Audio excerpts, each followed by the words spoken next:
حاضر میں جو چیلنجز ہمیں درپیش ہیں جس طریقے سے دنیا سمٹ کر ایک گلوب کی صورت اختیار کر گئی ہے اور ہمارے ایک جو ریموٹ ہمارے ہاتھ میں ہوتا ہے اس کے ایک ٹچ کے اوپر 200 سے زائد چینلز موجود ہیں، مختلف تہذیبیں مختلف ثقافتیں پر اثر انداز ہو رہی ہیں اور اس کے ٹریسز جو ہے وہ ہمارے قدیم آزاد کے ادب میں یہ عناصر ہمیں دکھائی دیتے ہیں۔ ہمارے تخلیق کاروں نے اس کو برتا بھی، اس کی اہمیت کو بھی جانا اور دو شعر میں ایک میر کر کے سلائی سرما کی کیوں پھیرتا ہے چشمے گریاں میں، ریو کو دیدہ حل کہیں پانی میں چلتا ہے اور چشمے تر ہی میں رہے کاش وہ روئے خوش رنگ کہ پھول رہتا ہے بہت تازہ و تر پانی میں۔ غالب نے تہذیبی اس کی طرف اشارہ کرتے ہوئے کہا تھا، محبوب سے مخاطب ہوئے کہ سمجھ کے پوچھتا ہے بازار میں وہ پرسش حال کہ یہ کہے کہ سر راہ گزر ہے کیا چلیے۔ میں تھوڑا سا تعارف آپ کے سامنے پیش کر دوں ڈاکٹر اورنگزیب نیازی صاحب کا۔ ڈاکٹر اورنگزیب نیازی صاحب لاہور اسلامیہ کالج سول لائن سے میں بطور استاد اپنی خدمات سے انجام دے رہے ہیں۔ ادیب ہیں، نقاد ہیں اور ماحولیاتی تنقید نظریہ عمل ان کی کتاب اور دوسری کتاب ان کی اردو ادب ماحولیاتی تناظر اور اردو ادب کی تاریخیں اور قومی اور بین الاقوامی بہت سی کانفرنسز سیمینارز میں اپنے تحقیقی مقالات پیش کر چکے اور شعبے کی ریکویسٹ پر ان کی دعوت پر آج یہ ہمارے اور آپ سب کے درمیان موجود ہیں۔ میں کلیدی خطبے کے لیے دعوت دوں گا جناب ڈاکٹر اورنگزیب نیازی صاحب سے کہ وہ یہاں پر تشریف لائیں۔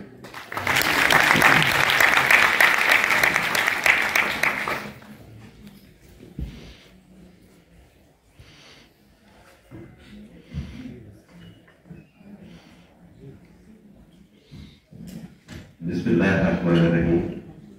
جناب استاد الاساتذہ ڈاکٹر انوار احمد صاحب، حفیظ خان صاحب، ہمارے رسول ڈاکٹر فرزانہ کوکب، حال میں بیٹھے ہوئے معزز اساتذہ کرام اور سکالر حضرات اور یہ پیچھے حال میں موجود روشن آنکھوں والے طلباء و طالبات، آپ کو دیکھ کے آج مجھے احمد مشتاق کا شعر یاد آ گیا ہے کہ نئے دیوانوں کو دیکھیں تو خوشی ہوتی ہے، ہم بھی ایسے ہی تھے جب آئے تھے۔ واہ واہ واہ واہ۔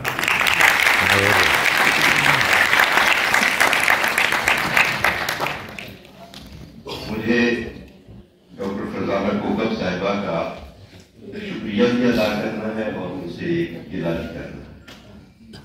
شکریہ اس لیے کہ انہوں نے ایک اہم معاصر موضوع پر اس کانفرنس کا، اس ایک روزہ سیمینار کا اہتمام کیا اور مجھے دعوت دی کہ میں بھی یہاں اپنی معلومات پیش کر سکوں، اور گلہ اس بات کا کہ ایک ایسے موسم میں جب کوئی وزارت لینے کو تیار نہیں انہوں نے مجھے صدارت دی۔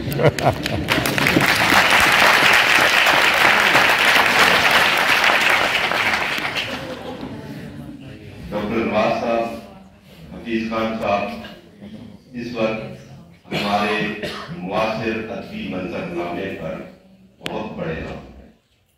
میں اس وقت اپنے آپ کو خوش قسمت تصور کر رہا ہوں کہ ہمیں ایسے بڑے ظرف والے سینئر ملے ہیں جو نہ صرف اپنے بعد میں آنے والوں کے لیے راستہ ہموار کرتے ہیں بلکہ انہیں خوش دلی کے ساتھ اپنے ساتھ نشست بھی۔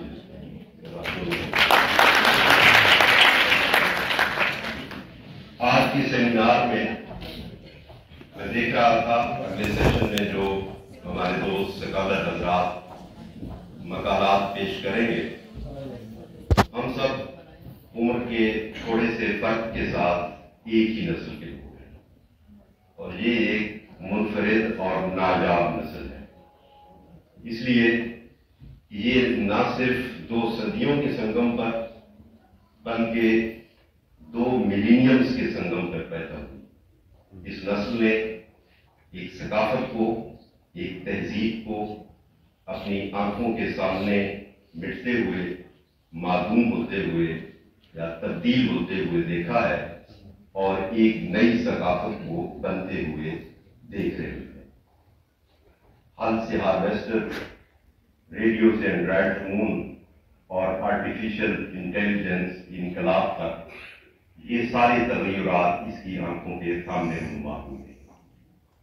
اس لیے اس نسل کا تجربہ اور مشاہدہ پچھلی کئی نسلوں سے اور شاید آنے والی کئی نسلوں سے مختلف ہے۔ اس لیے اس نسل کی گواہی بھی سب سے مستند ہے۔ لیکن یہ نسل ایک حوالے سے بدقسمت بھی رہی کہ اسی نسل نے ملکی تاریخ کے سب سے زیادہ بحران دیکھے ہیں۔ تہذیبی بحران، ثقافتی بحران، سیاسی بحران، معاشی بحران، ماحولیاتی بحران اور سب سے اذیتناک نفسیاتی بحران۔ لیکن ہمارا آج کا موضوع ثقافتی اور ماحولیاتی بحران ہے۔ ثقافتی اور ماحولیاتی بحران کی وجوہات کو تلاش کرنے سے یا اس کو نشاندہ کرنے سے پہلے ہمیں بحران اور زوال میں فرق کو دیکھنا ہوگا۔ بحران کی کیفیت اور زوال کی کیفیت ایک دوسرے سے مختلف ہوتی ہے۔ زوال مٹھی سے گرتی ہوئی ریت کی طرح ہوتا ہے۔ بحران ایک جگسا پزل کی طرح ہوتا ہے جس کے کچھ ٹکڑے غائب ہو جاتے ہیں، جن کے بغیر وجود مکمل نہیں ہوتا۔ یعنی سماج کو جو کچھ درکار ہوتا ہے وہ سماج میں موجود نہیں ہوتا، اور معاشرے کے افراد کو، معاشروں کو، سماج کو اس درکار چیزوں کی تلاش ہوتی ہے۔ لیکن میرے خیال میں بحران زوال سے زیادہ شدید ہوتا ہے۔ زوال کے بعد جی اٹھنے کی ایک امید باقی ہوتی ہے، لیکن بحران انسان کو مسلسل ایک نفسیاتی کرب میں مبتلا کرتا ہے۔ ہمارے ثقافتی اور ماحولیاتی بحران کی مختلف وجوہات ہیں۔ ثقافتی بحران کی 2 وجوہات، ایک اس کی عالمی یا ایکسٹرنل وجہ ہے اور دوسری ہماری مقامی یا اندرونی وجہ ہے۔ بیرونی وجہ یا عالمگیریت کی وجہ سے دنیا بھر کی مقامی ثقافتیں خطرے سے دوچار ہیں، لیکن اس پر گزشتہ چند برسوں میں بہت کچھ لکھا گیا، بہت سے مقالات پڑھے گئے، کتابیں بھی سامنے آئیں۔ اس لیے میں اس پہ زیادہ تفصیل سے بات نہیں کروں گا۔ طالب علموں کے لیے 2-4 باتیں صرف اس حوالے سے کہنا چاہوں گا۔ عالمگیریت اپنی غایت میں ایک معاشی ایجنڈا ہے جو اپنی تکمیل کے لیے دنیا بھر میں ایک ثقافتی یکسانیت چاہتا ہے، یعنی ایک طرح کے برانڈ، ایک طرح کا لباس، ایک طرح کے کھانے اور ایک زبان۔ ایک ثقافت کا یہ تصور تقاضا کرتا ہے کہ مقامی ثقافتی مظاہر، آثار، نشانات اور شناختوں کو ایک بڑی ثقافت میں ضم کر دیا جائے۔ اس مقصد کے لیے عالمگیریت مذہب، ثقافت، ادب، کھیل، حتیٰ کہ رشتوں تک کو اپنے معاشی حربے کے طور پر استعمال کرتی ہے۔ اس کے لیے اقدار نہیں، سرمایہ اور منافع اہم ہوتا ہے۔ اس سے بڑا المیہ کیا ہے کہ ثقافت کے اس تصور نے ہم سے ہماری زبان میں محبت کے اظہار کا سلیقہ بھی چھین لیا۔ ہم محبت کا عالمی دن مناتے ہیں۔ ہمارے پڑوسی ملک کے معروف فکشن نگار خالد جاوید نے کیسی ہولناک بات کہہ دی ہے کہ اس عالمگیریت نے ہماری ماؤں کو برینڈ بنا دیا ہے۔ مجھے اعتراض محبت اور مانگ کے عالمی دن پر نہیں، محبت اور ممتا کو کسی دکاندار کے شوکیس میں رکھنے کا۔ اسی طرح سے کھیل ہماری ثقافت کا ایک اہم جزو ہے، ہر ثقافت کا اہم جزو ہوتا ہے۔ ہم نے پچھلے 50-100 سالوں میں کئی انٹرنیشنل کھیلوں کو اپنی ثقافت کے اندر جگہ دی اور وہ ہماری ثقافت کا حصہ بھی بن گئے، یہاں تک کہ ہمارے اپنے مقامی کھیل اس کی وجہ سے پس پش چلے گئے۔ لیکن آج کھیل کھیل نہیں ہے، ایک انڈسٹری بن گیا ہے، اور کرکٹ اس کی سب سے بڑی مثال۔ اور اس سرمایہ داری نظام کے اندر میڈیا اس کا سب سے بڑا پارٹنر ہوتا ہے۔ ادب پر عالمگیریت کے اثرات یا ادب کا اس کے بارے میں رد عمل ایک اور بات ہے، لیکن ادب کو بطور ایک شے برائے فروخت رکھنا ایک دوسری بات ہے۔ آج کل پچھلے چند برسوں سے ادب فیسٹیولز کا بہت رواج ہوا ہے، چھوٹے بڑے شہروں میں ادب فیسٹیول ہو رہے ہیں۔ یہ بات انتہائی خوش آئند ہے کہ ادیبوں کو ایک جگہ پہ اکٹھا ہونے کا موقع ملے اور وہ ادب کے بارے میں اپنے خیالات کا اظہار کریں۔ لیکن دانشور جس سٹیج پر کھڑے ہو کر عالمگیریت اور سرمایہ داری نظام کے خلاف اپنا دل کا غبار نکال رہے ہوتے ہیں، اسی سٹیج پر پیچھے سکرین پر بڑی ملٹی نیشنل کمپنیوں، اداروں اور بینکوں کے مونوگرام بطور اشتہار چل رہے ہوتے ہیں۔ ریاض الدانی صاحب آپ سے خاص طور پہ معذرت کے سوال تھے، لیکن ان کی کانفرنس اس طرح کی اسپانسرشپ نہیں کی۔ اچھا، اس سے سوچنے والی بات یہ ہے کہ کوئی اپنے خلاف بولنے کے لیے اتنے پیسے کیوں؟ اس کا جواب ارون کی رائے نے بڑا درست دیا ہے کہ پریشر کوکر کے پریشر کو ریلیز کرنے کے لیے اس کا تھوڑا سا پریشر اوپر سیٹی اس کی نکلتے رہنا ضروری ہوتی ہے، اور یہی شاید اس بات کا جواب۔ مگر یہ عالمگیریت کا ایک رخ ہے۔ علمی دیانت کا تقاضا ہے کہ ہم اس تصویر کے دوسرے رخ کو نظر انداز نہ کریں۔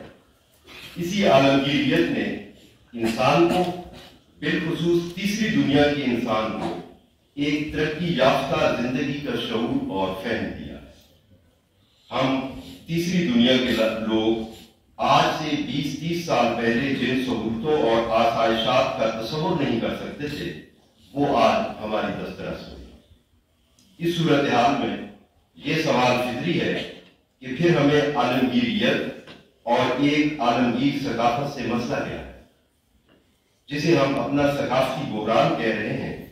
کہیں وہ ہماری ثقافت کی یا ہماری قدامت پسندی تو نہیں، جو ہماری آنے والی نسلوں کو جدید دنیا سے ہم آہنگ ہونے اور انسانی ترقی سے فیض یاب ہونے سے روکنے کا باعث بنے گی۔ اعتراض یہ ہے کہ وہ جس طرح علم پروڈیوس کرتے ہیں لیکن باقی دنیا کو علم نہیں دیتے، صرف علم کی معلومات دیتے ہیں، ایسی معلومات جن کی مدد سے ہم اس علم کے بارے میں جان تو سکتے ہیں لیکن خود علم خلق نہیں کر سکتے۔ اسی طرح عالمگیریت کی پروڈکٹس ہم تک پہنچتی تو ہیں لیکن ہم صرف اس کے کنزیومر ہیں، اس سے حاصل ہونے والے تمام ثمرات میں شریک نہیں ہیں۔ یہ گلوبلائزیشن در حقیقت امریکنائزیشن ہے۔ صرف 8-10 امریکی کمپنیوں کے اثاثے 250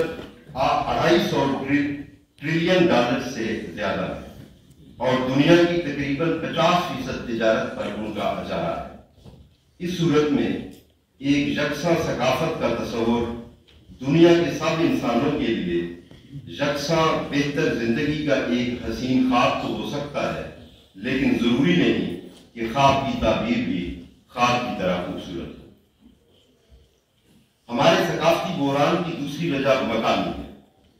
بدقسمتی سے ہم آج تک یہ طے ہی نہیں کر سکے کہ ہماری قومی ثقافت ہے کیا۔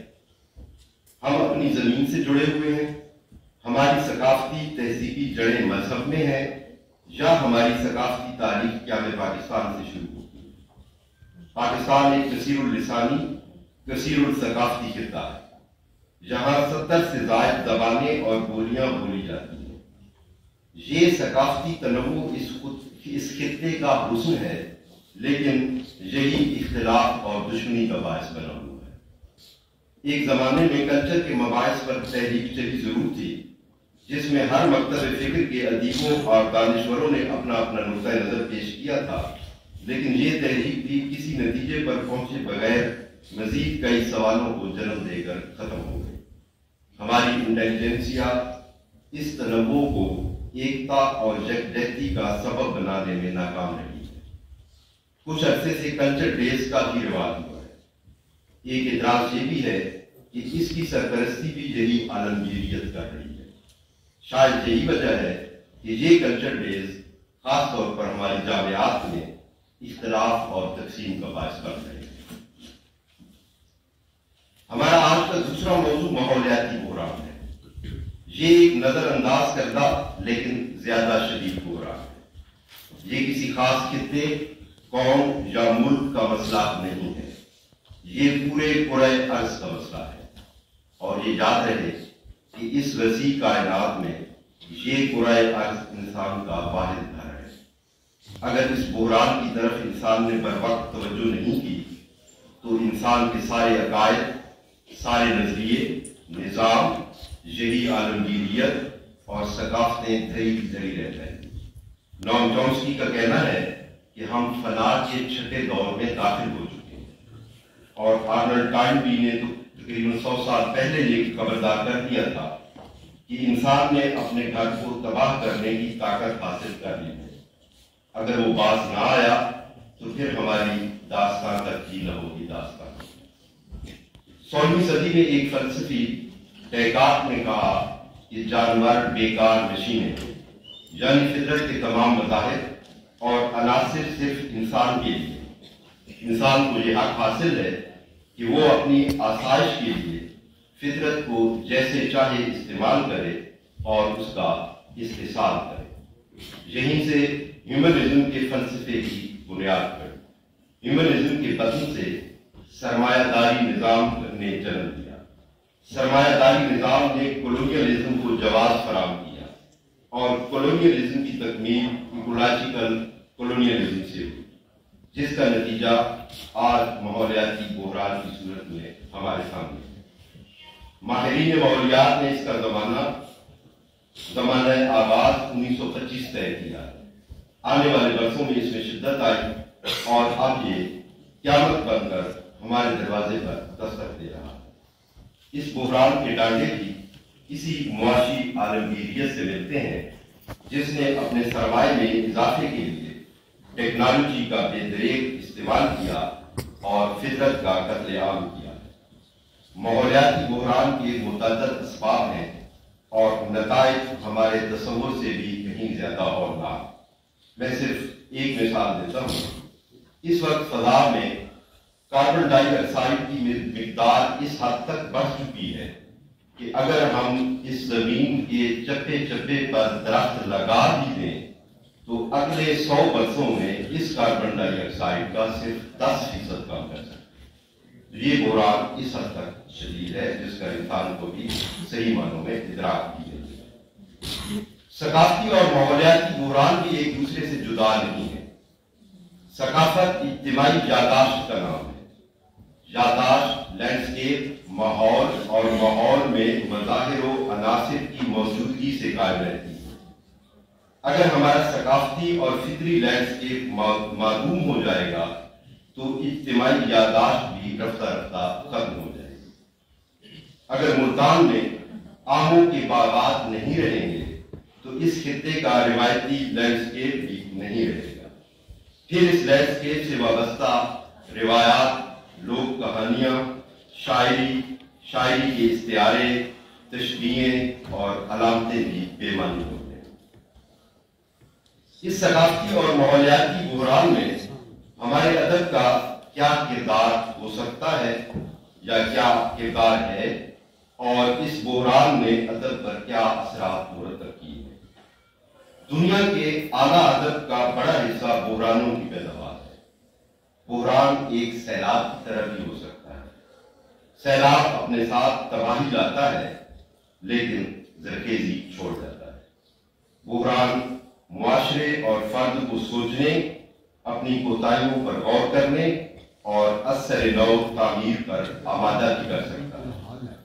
بلا شبہ اردو زبان لسانی استعمالیت کا شکار ہے۔ یہ مشکل سے اپنی بقا کی جنگ لڑ رہی ہے، لیکن اسے قدامت پسندی پر اصرار کی بجائے تبدیلیوں کو خوش دلی سے قبول کرنا ہوگا۔ داخلی سطح پر اپنی شناخت اور ثقافت پر اصرار کرتے رہنا بھی ضروری ہے۔ ٹیکنالوجی، ذرائع ابلاغ اور بالخصوص ترجمے کی وساطت سے اردو ادب نے نئے موضوعات، نئی حیتوں، تکنیکوں، دوسری ثقافتوں، نظریات اور مصنفین سے اردو ادب آشنا ہوا۔ عالمگیریت اور پوسٹ کولونیل مطالعات کی وجہ سے مقامیت پر فخر کا احساس بڑھا اور ادب اس فخر کو پیش بھی کر رہا۔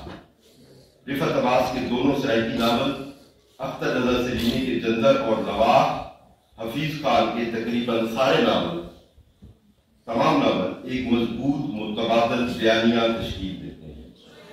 اردو شاعری میں زمین سے جڑت کا احساس نمایاں ہو رہا ہے۔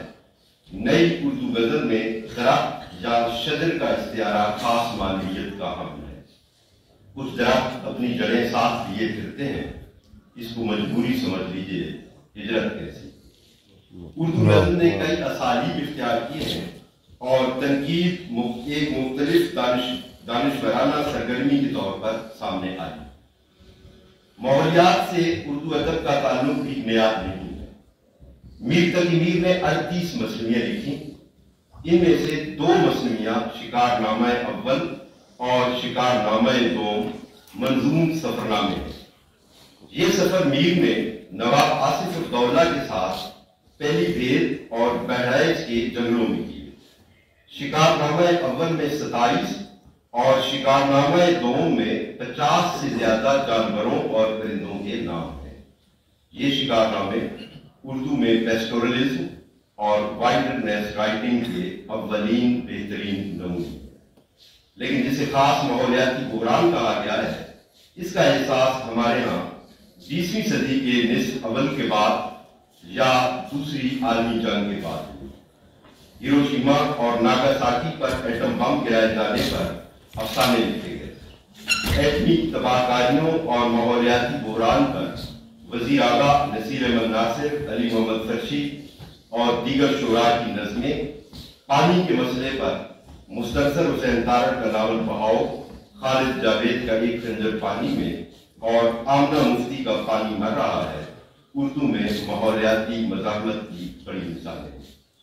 میرے لیے خوش آئیں بات یہ ہے کہ اس ثقافتی و ماحولیاتی بحران میں اردو ادب نے سرمایہ داری نظام اور جدید استعمالی بیانیوں سے مفاہمت کی بجائے ان کے خلاف مزاحمت کا راستہ اپنایا۔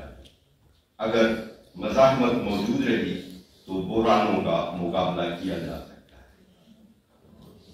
اپنی ہی ایک نظم کی 2 لائنوں پر جس کو میں بات ختم کرتا ہوں، جس میں ثقافت اور ماحولیات دونوں کے لیے اشارہ موجود ہے کہ چولستان میں بارش ہو سکتی ہے، چولستان میں بارش ہو سکتی ہے اگر چنری کے سارے رنگوں کو قومی پرچم میں شامل کر دیا